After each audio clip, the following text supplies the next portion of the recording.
What's going on? My name is Mike Krause, and I'm the co-founder and CEO of AR Funnel. And today I want to walk through an Instagram bio audit.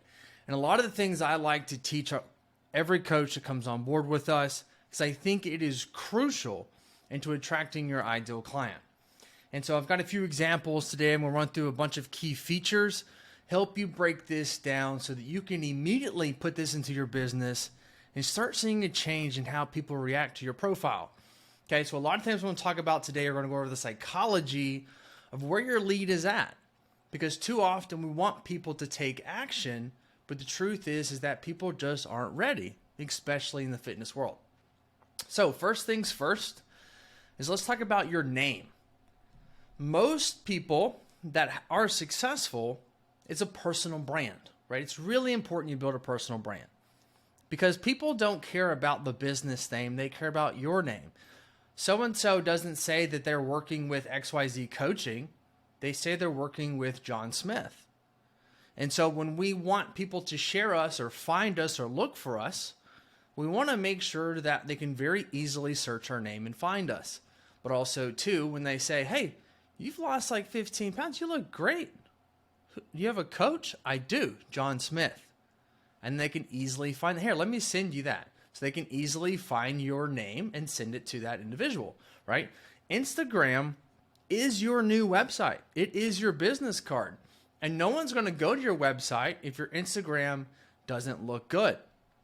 And so that's why I find it's so important to build out this Instagram bio and Instagram page to fit your brand. Because if you're a high quality coach, you need to have a high quality page. And the first thing we start with is that name. Who are you? Okay, now if you want to put X, Y, and Z coaching, right, or something like that, but be sure to start with their name. Don't start with an underscore. Don't start with periods. I want to be able to easily search and find you. Okay, the second thing is profile image, right? So great example here. I love the profile image to be you. I don't like the logo, right? Again, no one wants to click a logo. No one wants to follow a business, right? If I wanted to get Jordans, would I follow Nike or would I follow Jordan, right? If I wanted to follow the information that I put out, would I want to follow the owner, the CEO, or I want to follow the brand? Typically, the brand doesn't really match the content that we make a connection with. And so we want to make sure that our profile image is us. Now, I'm a really big advocate of making it match your ideal client. So for example, if you work with competitors, you might want to use a competitor photo where you've been on stage. If you work with general population and not competitors, but you compete, don't use a competitor photo. Why? Because you're attracting competitors. Because the average person doesn't want to look like you on stage. So why would I want to click on somebody's page that I already don't want to look like? Right? It just makes sense. So if I'm a mom and I train other moms, would it not be important to showcase that maybe I'm a mom? Very good possibility, right? What I wouldn't want to show is me squatting 500 pounds. Because most moms will be like, I don't want to be big and bulky. I don't want to look like that. So sometimes our accolades don't equate to our ideal client. We need to speak their language, not ours, right? And the best way to do that is to let them come in and see who we are and what we're about, not what we've accomplished. Okay? So I've done 13 shows. Would it make sense for me to have a stage shot with me selling software and teaching coaches marketing? Of course not, right? It would only correlate to those that also compete. So I could attract people that only compete that want to do software, but I'm going to go after a broader audience. Okay? So just think about that. Okay. Now, when we're setting up that bio, right, we have 4 main lines that we have inside every bio. And what I try to teach is it's not actually how I help. It's who do I help and how do I help them? All right. So first things first is who do I help? This can be I help moms. I help parents. I train athletes. Like who, identifying the audience, And then how do I help them? Okay, an example here is I help women lose the all or nothing mindset, right? I help men take a notch out of their belt and lose weight. What I like to really try to do is say who I help and then a pain point, like how do I help them? What I help them overcome. Not nutrition, mindset, and fitness. It's too broad. It doesn't tell who you help, and it doesn't tell them how you're going to help them. All right? If I work with a specific niche, I want to target that specific niche with the largest pain point that that niche struggles with. Okay? So, for example, a lot of women struggle with, I'm either all in or I'm all out. So she helps people do just that. The second thing is validity. This is your proof. This is your results. I've helped 200 plus women and counting, right? So when I had my coffee company, what we did was we said, hey, the world's best tasting flavored coffee, right? That was our tagline. Underneath it, we said we help customers brew 7.2 million plus cups of coffee. What does that mean to you? Well, that means one, well, it's not a small coffee company because that's a lot of cups of coffee. So it's got to be legit. They have to have a lot of orders. A lot of people must love the product. So it creates some validity. If I just said customers brew our coffee, it wouldn't stick as much. But when you put a number out there, people love numbers, right? 6 weeks to lose weight. You're like, oh, there's a timeline. Versus if I just say lose weight, it's like, right? So once you look at things like the tabloid magazines next time you go grocery shopping and look and see what they say, everything usually has a number and a tagline. And so I like to try to put a number in here, right? So for example, if I go to my Instagram page, right? At this moment, we've sent about 954,000 text messages through our platform. So that makes you go, man, like that's a lot of text messages. You must have a lot of coaches that work with you guys, right? If I said, well, I'm just a software, it's like, but who uses you? What's your validity? What's your proof, right? And this number is always going to change too, right? At one point I had on here, like done 11 million in sales. I think that's got some validity. At the same time, now I'm making about my customers and not about me. Right? So an example of that could be 1,000 pounds lost through my people, right? I've helped people lose 1,000 plus pounds, right? I've helped 1,000 plus people do this. The number I like to use though, I don't want to be a round number. Don't say you've helped 200 plus. I prefer it be like 213. It just seems more legitimate versus thousands, right? Or hundreds. Like, give me some specific data on what you've done because it just hits a little bit harder, right? For example, if you had 1,000 posts, 4,000 followers, and followed 500 people, you'd scratch your head and be like, man, it's a little too even and round to be true, right? I mean, that doesn't seem right. So it's kind of like that. Okay, if you don't have the testimonials, right? You don't have this proof. What do you have that you can utilize? For example, 2 decades in the gym, right? Don't use the word training unless you only do in-person training because we associate training with in-person. So don't say personal training or training, say coaching. That way, because we're trying to sell online, so use online terminology. Right? Remember, everything's about psychology. One word can throw off everything. And then we go to a call to action. What do we want people to do? Okay, good friend of mine, George Bryant, said, if you don't tell people what to do, you're not going to like the assumption on what it is that they're going to do. So, for example, join my free Facebook group. Weekly lives, recipes, community tips, Arrow. We want to point them to go do something, right? So for example, on my page, I've got learn how AR-Link works. Like, learn, join my free group, download my ebook. If you don't have anything and you just have application, tell people to fill out your application. Tell people what to do. Okay?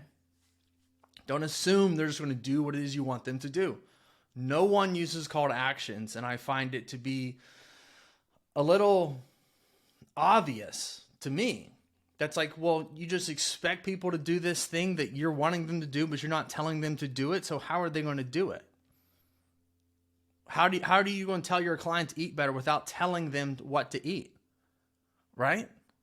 So you got to tell people what it is you want them to do. And then you go to a link in bio. Okay? Now, we founded this company based off of this one thing, link in bio. Because everybody uses one, everybody needs one. Now, there's a lot of different types of links in bio, okay? You've got Linktree, you got StanStore with ARLink, what we use. So there's beacons, right? You can have just a domain that goes to a Typeform, Google Form, job, like so many different options, right? But what we want to try to focus on is gathering data, right? I want to exchange something for free to them in exchange for data. Name, number, and email is primarily what I like to do, and going to a lead form. So a great example of that would be like, this is my link in bio, right? This is what it looks like on desktop. Join my free Facebook group. To get in, you got to give me your name, number, and email, right? 5 biggest mistakes coaches make. You want to get this? You got to give me your name, number, and email. Now, why is that? Why do I want that data? Because not everybody's just going to buy from you today. And most people don't want to raise their hand and be like, okay, so I'm overweight. I'm going to fill an application. I need help. Like, not many people do that, which is why you sell more people in conversation inside the DMs than you do through applications. Even though you want everybody to not message you and just fill an application, but that's just not how the world works. And think about it. You don't either, right?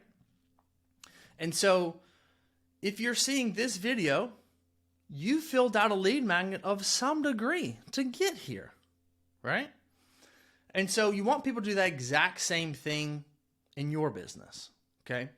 Think about it like this. All right, I've worked with over 50 different fitness businesses. I spent millions of dollars in ads, my own money and other people's money. And the average e-commerce website converts at 3%. 3%. Okay? Now, when we understand that metric, then why is it that every time we go to a website to buy a supplement or whatever it may be, apparel, what pops up?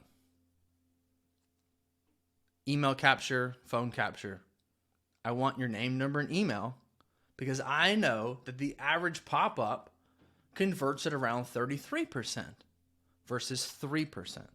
So what that means is that now you can market to them at a later date because I know only 3% are going to buy right now, right? So for example, with coffee, you know what flavor it was, you know how much it weighed, you know how many servings was in it, you knew that it was light roast, you knew when it was going to ship to you, you knew the exact price point, you knew everything about it, and I only converted 3 out of 10 people, which is the average. Okay? Every successful business that does 7 figures converts at 3%. So, knowing that I'm only going to get 3%, I needed to gather more people's information or I'm wasting so many people going to that page. And so we would gather that name, number, and email, and I sent out 1 million emails a month, not including text messages, right? Which allowed me to make 35% of my revenue through emails on the back end, not through people that came to the website for the first time. And so why aren't we as coaches running business like 7, 8, 9-figure companies? Well, most of the time it's because we don't know why they do it, or we don't know how they do it, right? So my objective here is to teach you the ways that big businesses run so you can do the same marketing strategies they do in your business and help you scale your business to 6 and 7 figures. And so a link in bio is to gather data. It's not to sell somebody. It's not to get them to buy your stuff. It's an exchange for data so that you can market to them via email and text message now and later. Okay? Now, the next piece. Let's talk about highlights. So in highlights, typically what happens is that we set up our highlights and then we forget about them, right? Guilty as charged. I do it all the time. All right, we get busy, but there's a few important things to know about highlights. Most people that watch your highlights don't know who you are, what it is you do. They don't know you from Adam, right? Because if I did follow you, I saw it in your story, right? I didn't need to watch the highlights. So highlights, do note, they're going to strangers. And so what I like to do is 5 to 6 different ones at minimum with 8 to 10 slides each. I don't like them to be older than 8 weeks old. And if it's good, you just repost it. Now, why no older than 8 weeks? Hard truth, no one cares about your Cabo trip 5 years ago that you shot on an iPhone 4, right, with terrible camera quality in today's day and age, right? So what you want to do is have the best content that you can possibly give the new person that is relative. How many people watching this right now have posted testimonials in their highlights but forgot about them and haven't posted a new one in 12 weeks? I've seen people not have any new training or new diet or new testimonials or new reviews in up to 70 weeks. You know what that tells me as a new person that came to your page? They must not train people anymore. Now, I know it's because you got busy and you forgot about it because we're trying to do 50 million different things, but it's really important that you schedule this once a week to go through and update those highlights so that all that new traffic gets to see the best of the best, not just whatever's there. And when you've got 100 of them, what I don't want to do as a user is click to see the most recent stuff. So if it's good, just repost it. I don't know what I did yesterday, more or less what you did 90 days ago. So just repost it. Okay? The next piece is our pinned post. All right? The first one I like to do is a family photo or a self photo if we don't have a family per se. And I want to include everything in the white picket fence. I want this to be you, your spouse, your kids, your dog. I want it to be a beautiful image. Now, why is this? Well, the truth is, the more we have it together, the more people are willing to pay us. That's a fact. If I look like a scrub in my first photo, people are going to assume my program's also pretty scrubbish, right? But also, too, if you work with both genders, right, as a guy, and it's just a photo of you, and you don't have your woman beside you, then is that going to let other women know that, hey, like, I don't mean anything by this because I'm really putting my woman first on my page, right? It's really important there, right? We don't think about those things, but we have to stop thinking about what we think, and we have to start thinking about what people that are viewing us think, because perception is everything. So I like to put the best photo here of myself or my family, right? And then my caption, I want to talk about my why. Why I do what I do, why I love coaching people, why I love training, why I love helping people, okay? And then you want to break this up into multiple paragraphs or lines. What I don't want is a novel that has no spaces. I like to have 1 to 2 sentence, enter, 1 to 2 spaces, enter, and that way it's digestible and readable, okay? Don't want to do a novel because no one's going to get through that, especially on mobile, right? So break it up, make it easy for them to read. Okay, tell your story, tell your why. And the next thing I like to do is a transformation post. Okay, transformation post, there's a few things that I see happen often that I'm not a big fan of, and I'm going to basically talk about some of the mistakes I see being made, in my opinion. I want to make sure that they're not selfies and make sure that they're smiling in the after pic. Okay, you can see if we just did the headshot here, the difference in this individual, right? Here, she doesn't look very happy. Here she does. Here she looks proud. Here she looks sad, right? So when you look at this, you're going to see that viewing this photo. You view it as a transformation. Somebody else views it as a life change or happiness. And so what I want to also do is make sure, like, you don't have to add the dates and you don't have to add the weights. We don't need to add our logos because ain't nobody sharing this. That doesn't help you at all. Because it's not the business that made the person lose the weight. It's you as the coach that helped them lose the weight. So stop thinking that your business is promoting a transformation when it's not. The point of a transformation is to showcase and highlight a client, not your business. Okay? So when you break down the caption, I want to break it down into 3 things. Okay? The old them in the first photo, right? We're talking about the old them, first part of the caption, the things they struggled with, their pain points, their self-doubts, how they didn't like to take photos, how they didn't like to go on vacations, how they didn't like to do anything with other people in a social setting. They had gym anxiety, all the things they struggled with. Because the person that's reading that caption, right? Let's say I train women. When a woman comes to my profile and she sees that, oh, so I train women, I've helped 200 plus women, I can join their free Facebook group for women, and then I see this caption about a woman, and I see all her pain points, I'm going to go, damn, I struggle with gym anxiety. That's me. I have those same pain points. And then when I read the second part of the caption, talks about the new them, the high notes, the things they now love about themselves, how they're now happier, how they've overcome gym anxiety, how they love to go shopping and trying on new clothes, all the good positive things that came out of this transformation. And the last thing that we mention is the progress made. Because when somebody reads this caption, what I really want them to do is go, oh, Mike can make me, woman, go from A to B, unhappy to happy. I just want to be happy.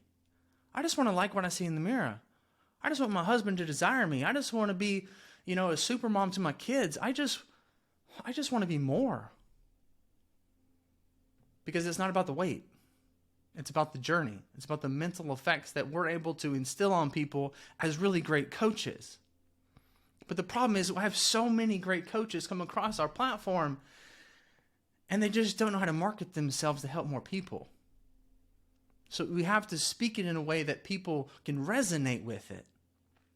And so when we write this caption, talk about the pain points, talk about the ups, and then mention, oh, by the way, Becky lost 25 pounds and continuing to go.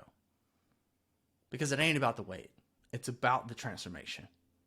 It's about the happiness. So I'll give you a little pro tip here too. What I have found is that we want to post somebody that's not a supermodel that went from like here to here and lost 8 pounds.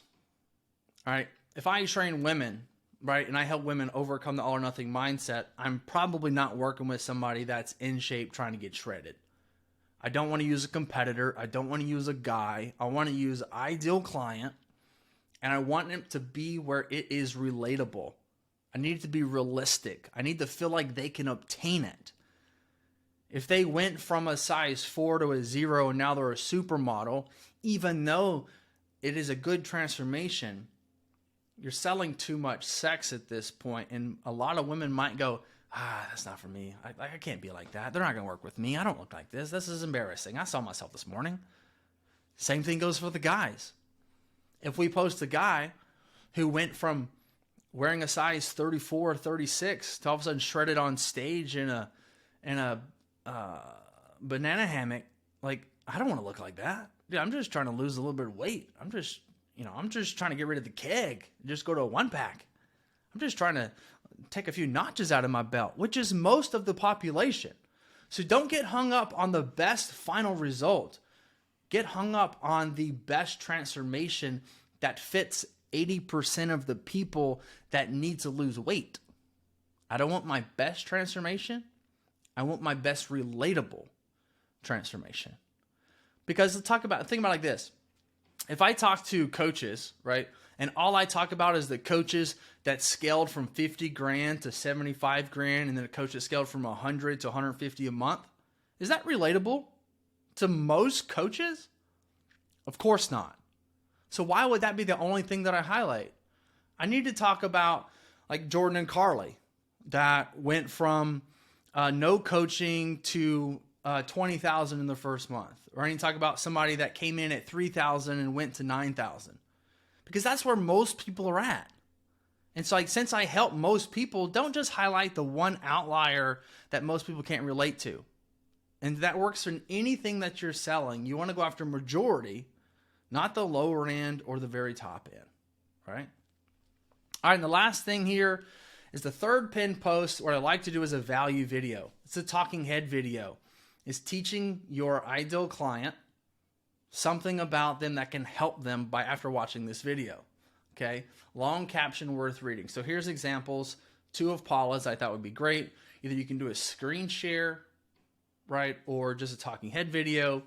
But essentially what I want people to be able to do is relate that piece of content that they're consuming to, I help women, 200 plus women I've helped, the transformation of the woman.